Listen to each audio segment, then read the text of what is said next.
अहिंसा तीर्थ प्रणेता,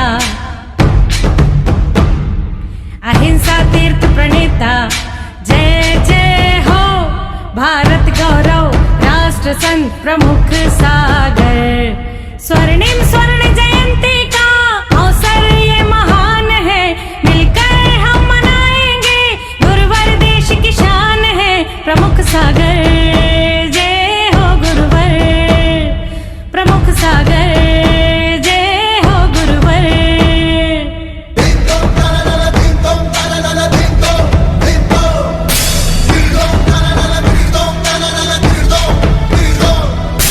अर्धशतक जो पूरा हुआ। इस कार्यक्रम के पुण्यार्चक हैं श्री दिगंबर जैन पंचायत गुवाहाटी, असम।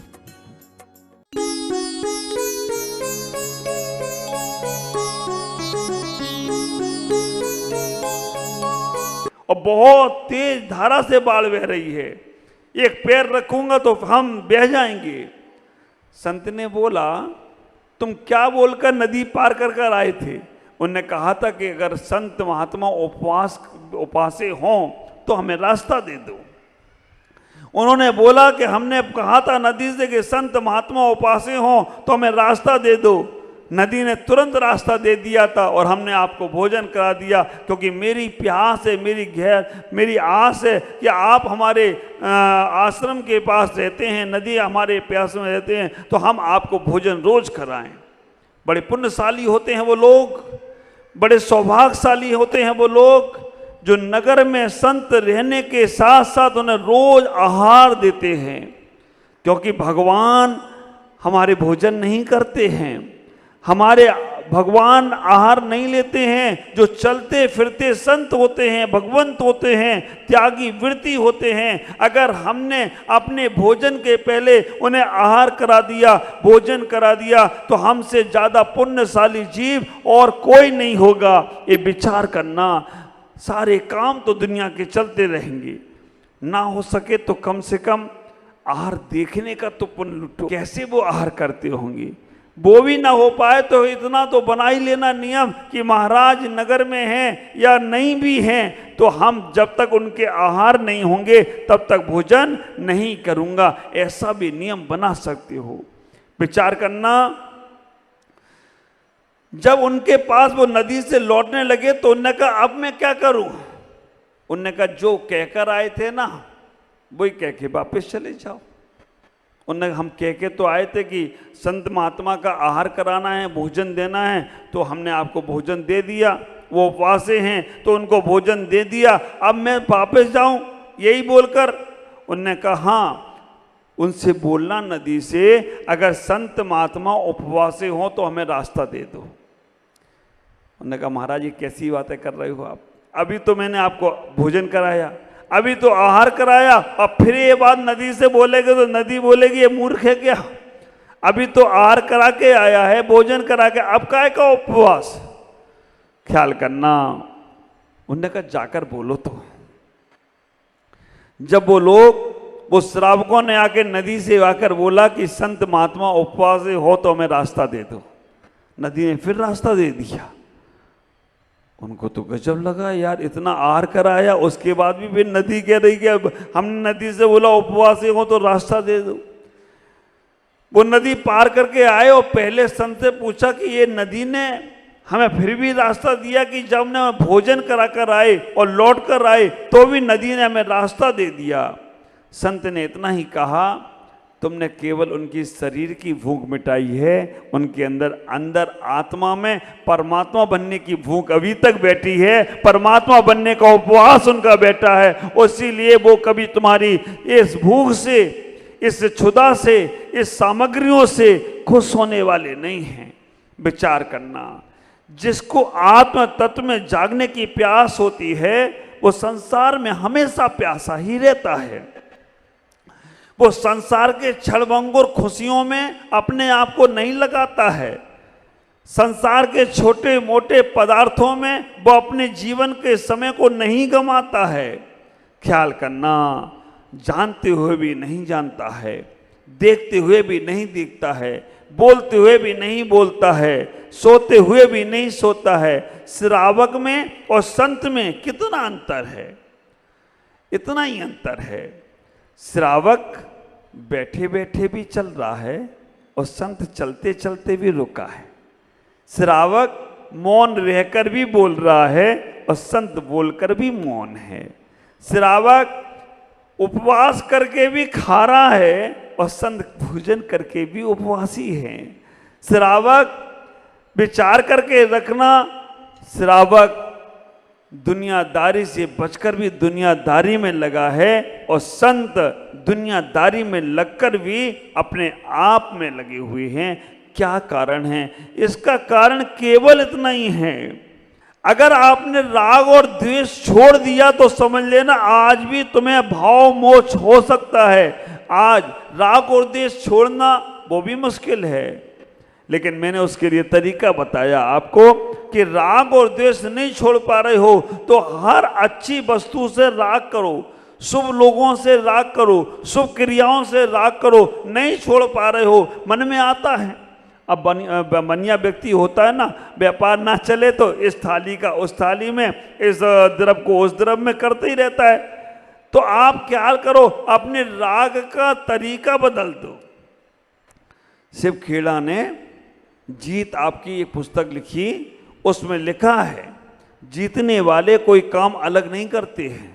जीतने वाले कोई काम अलग नहीं करते हैं, वो हर काम अलग ढंग से किया करते हैं। तो ख्याल करके रखना, आप अपने जीवन में उस राग और द्वेष की क्वालिटी बदल दो तो भी तुम्हारे अंदर भाव मोक्ष की भूमिका बनना शुरू हो जाएगी। हम राग करें तो अच्छी चीजों से करें, अच्छे लोगों से करें, अच्छे विचारधाराओं से करें। तो विचार करना, वो तुम्हारा राग भी तुम्हारे कल्याण में कारण होगा। और द्वेष करें, करना नहीं चाहिए, लेकिन करें। जिन चीज़ों से तुम्हें तकलीफ है, जिन चीज़ों से लोगों से तुम्हें तकलीफ है, उनके प्रति ऐसे भाव रखो, समत भाव रखो। देश के भाव न रखकर समत भाव, ठीक है सो जाने दो। विचार करना, जब तुम साधु को आहार देते हो, आहार देते समय तुम यही सोचते हो कि महाराज का आहार हो जाए। विचार करना, दो विचार दे रहा हूं, आहार देते समय भी तुम आहार नहीं दे रहे हो, ऐसा विचार। उसके लिए दो सोच आपको रखना है। साधु जब तुम्हारे यहां आहार लेता है तो आहार लेते हुए भी आहार नहीं ले रहा है, क्योंकि वो दो चिंतन करता है। साधु आहार लेते लेते भी दो चिंतन करता है, और श्रावक को भी आहार देते देते दो चिंतन करना है। तो आहार देते देते भी वो आहार नहीं देगा और आहार लेते लेते भी वो आहार नहीं लेगा। उसके लिए दो चिंतन करना है। साधु आहार लेते लेते क्या चिंतन करते हैं, क्या सोचते हैं? हाँ, मेरा पेट अच्छे से भर जाए, है ना, अच्छा मिर्च मसाला मिल जाए, अच्छा दूध रबड़ी मिल जाए, ये हाँ। क्योंकि आपको मालूम है महाराज ऐसा विचार कर ही नहीं सकते, क्योंकि यही विचार करना था तो घर का को छोड़ के आई। महाराज पहला विचार करते हैं, त्यागी वृत्ति पहला विचार करते हैं, आर का और छुल्ल का एक ही विचार करते हैं। आहार करते समय, हे भगवान कब तक ये भोजन करता रहूंगा, इस भोजन से मेरा पीछा छूट जाए, मुझे भोजन नहीं करना, आहार नहीं करना, कब तक मैं करपात में आहार ग्रहण करता रहूंगा। पहला विचार उनके मन में यही आता है, भगवान कब तक मैं आहार करता रहूंगा। और दूसरा विचार आता है, भगवान जिस घर में मेरा आज आहार हुआ है, जिन श्रावकों ने आज आहार कराया है, इनके घर में कभी अनाज की कमी ना पड़े, कोई भी त्यागी वृत्ति आए तो इनके घर से भूखा ना जाए, ये व्यक्ति कभी भी त्याग से धर्म से दूर ना जाए, ये विचार करते। दो विचार साधु करते हैं। श्रावक को भी दो विचार करना है। श्रावक को भी दो विचार करना है। पहला विचार श्रावक को ये करना है, सोच दे रहा हूं, अब विचार करना, आहार देते देते भी आपको वो पुण्य होगा कि जो आहार ना दो तो भी पुण्य कमा लोगे। कैसे? पहला विचार करना है श्रावकों को आहार देते समय, हे भगवान कब तक मैं इन कर पात्रों में आहार देता रहूंगा? ऐसा पुण्य मेरा कब आएगा कि मैं भी ऐसे आहार ले सकूं, मैं भी ऐसे ही वृत्ति त्यागी बन सकूं? ऐसा जीवन मेरा कब आएगा भगवान? ये विचार करना शुरू कर दो। ख्याल करके रखना, जैसे विचार होंगे वैसा ही आचार होगा, और जैसे आचार होगा वैसे ही संस्कार होगा, और वैसा ही तुम्हारा निराकार होगा। विचार तो करो, एक बार तो सोचो, जब महाराज या माता जी को आहार दो, हे भगवान मेरा भी कभी ऐसा पुण्य दे आए, हम भी ऐसे कर पात्र में आहार ग्रहण कर सकें, हम भी कर पात्र में आहार ले सकें। पहला विचार आपको ये करना चाहिए, मन में सोचना चाहिए। विचार किए हुए भी संस्कार पड़ेंगे। मन में हो सो वचन में करिए, वचन में हो सो काहे से करिए। तुम विचार ही नहीं करोगे तो फिर कैसे होगा? और दूसरा विचार आपके मन में आना चाहिए, श्रावकों के मन में आना चाहिए, हे भगवान आज मैंने शुद्ध आहार साधु को दिया है, इनकी रत्नात्रय की साधना बहुत अच्छी हो, इनका संयम बहुत अच्छा हो, इनका स्वाध्याय बहुत अच्छा हो, इनकी सामायिक बहुत अच्छी हो भगवान, बस इतनी में भावना भाता हूं तो आपका आहार देना सार्थक हो जाए तो कोई आश्चर्य की बात नहीं होगी। विचार करना, देते तो बहुत बार हो लेकिन विचार एक बार भी नहीं आता होगा।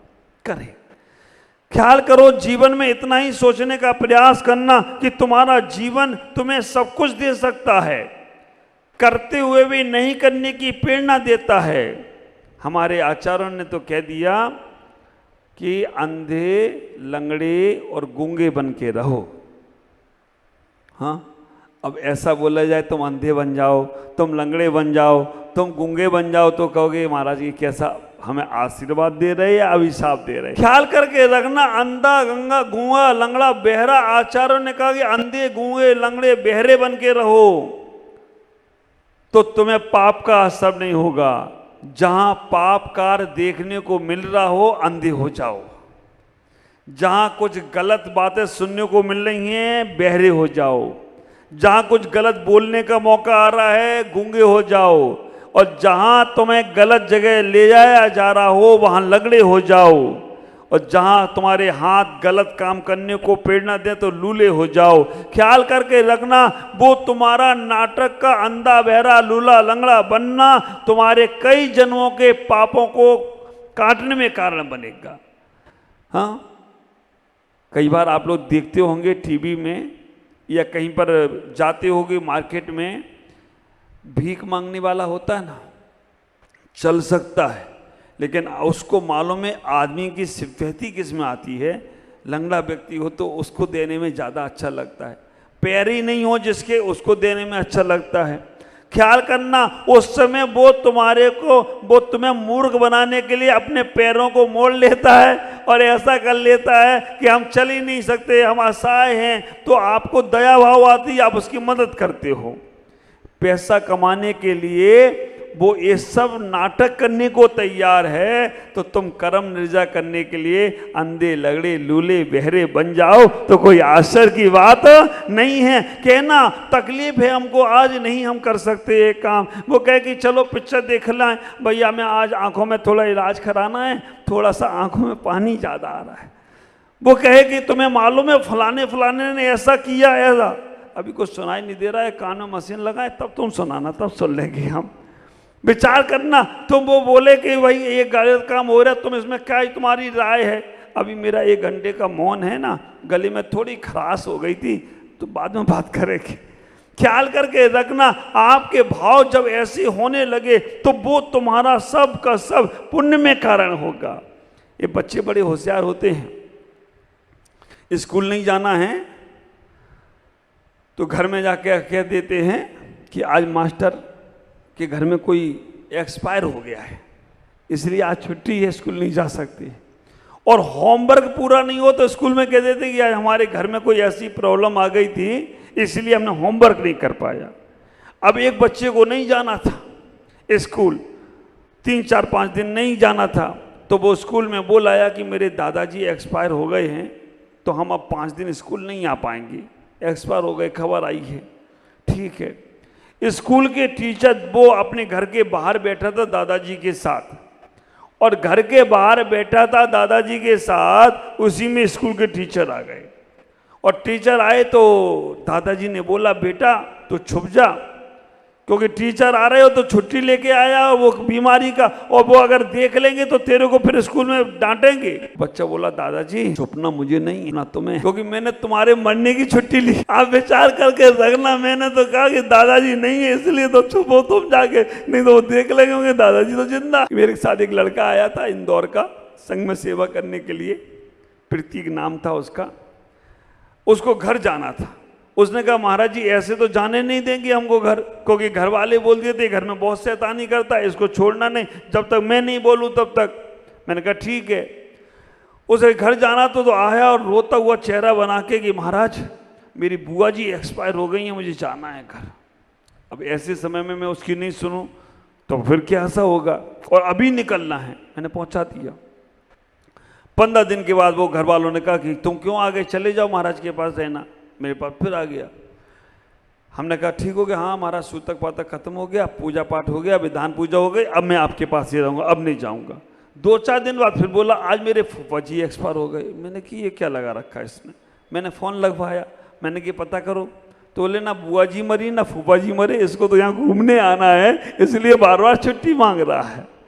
ख्याल करके रखना, हमारे मन के मनोरंजन के लिए हम ये बहाने करते हैं, तो आत्मा के उत्थान के लिए भी हम बहाने करें तो पाप का बंध होने वाला नहीं है। आत्म कल्याण की भावनाओं से हम अपने जीवन को समझने का प्रयास करें। आज आचार्य पूज्य स्वामी इस गाथा में इतना ही कह रहे हैं कि तुम देखते हुए भी मत देखो, बोलते हुए भी मत बोलो, चलते हुए भी मत चलो, सुनते हुए भी मत सुनो, खाते हुए भी मत खाओ। उद्देश्य चेंज कर दो, लक्ष्य भावना चेंज कर दो। जिससे भी मिलो आत्म कल्याण की भावनाओं से बात करो। कुछ बातें इधर उधर की करना पड़ती हैं, क्योंकि मन चेंज करने के लिए डॉक्टर के पास जाओ तो डॉक्टर को इंजेक्शन लगाना हो ना तो डायरेक्ट नहीं लगाता है। वो इंजेक्शन लगाने के लिए डॉक्टर तुम्हारी मानसिकता बनाता है। एक शीशी लेगा स्पिरिट की, उसमें वो फुआ लेगा, वो फुआ तुम्हारे यहाँ पे लगाएगा। ये सब मानसिकता बना रहा है कि अब तुम्हारे अंदर सुई जाने वाली है। फिर यहाँ सुई करने के बाद फिर वो सुई को ऐसे कुछ करेगा, फिर उसके बाद उसमें दवाई डालेगा सुई के अंदर, फिर वो ऐसे तुम्हारी आंखों के सामने ही उसको ऐसे से दबाएगा, फिर जाकर वो यहाँ पर इंजेक्शन धीमे से लगाता तो आराम से लगवा लेते हो। डॉक्टर जल्दी तुम जाओ और तुरंत इंजेक्शन लगाए तो भाग जाओगे। ऐसे ही कुछ बातें आदमी को समझाने के लिए इधर उधर की करना पड़ती हैं, लेकिन मूल तत्व हमें समझ में आना चाहिए। तो आचार्य यहाँ पर मूल तत्व समझा रहे हैं। सबसे मिलो, सबसे बात करो, सबके साथ रहो, लेकिन लक्ष्य आत्मकल्याण का रखो। व्यापारी व्यापारी का लक्ष्य साधता है, महिलाएं अपने लक्ष्य साधते हैं, संत अपना लक्ष्य साधते हैं। अपना लक्ष्य साधते समय ये नहीं वो तुम्हारे जैसे हो जाते हैं, वो अपने ही जैसे रहते हैं। तुम्हारी बातें कर कर थोड़ा सा तुम्हारा मन बहलाया और फिर धीमे से इंजेक्शन लगा दिया कि आ जाओ बेटा इस लाइन में तो कल्याण होगा, नहीं तो उसी स्पिरिट में घूमते रहो तो कोई आश्चर्य की बात नहीं है। इसीलिए समझो, जानो, इस चातुर्मास तुम्हें मिला है। इस चातुर्मास में अपना इतना परिवर्तन जरूर कर लेना कि बाहर की दुनिया बाहर दिखने लगे और अंदर का आत्म तत्व में अंदर दिखने लगे। बस ये देखना शुरू कर दिया तो एक दिन उसकी अनुभूति भी शुरू हो तो कोई आश्चर्य की बात नहीं है। पर्युषण महापर्व में आप इस सब लाभ लेंगे, मुझे पूरा विश्वास है। आज इतना ही। ओम नमः जय गुरुदेव।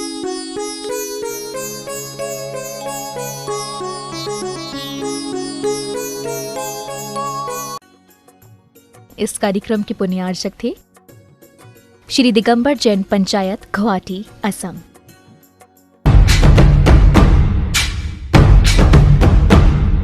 अहिंसा तीर्थ प्रणेता,